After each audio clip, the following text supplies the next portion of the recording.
আজকে চলে গেছিলাম অ্যাক্রোপলিসে গেলেই তো আর্য গুনগুনের বাধা ধরা আছে, সিম্বাতে ঢুকবে।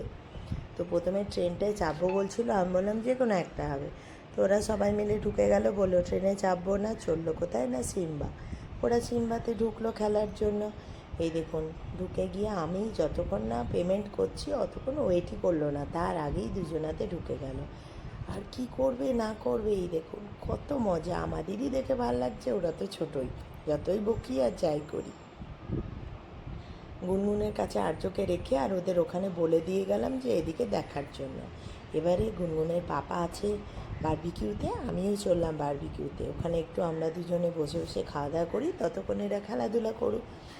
আমি গিয়ে দেখছি যে গুনগুনে পাপা অর্ডার দিয়ে দিয়েছে। অর্ডার তো নয়, গিয়ে টেবিল বুক করা, ওখানে তো বুফে সব কিছু দিতেই থাকে। আমরা খাওয়ার কিছুক্ষণ পরে গুনগুনরাও হয়ে চলে এলো, গুনগুন আর্য।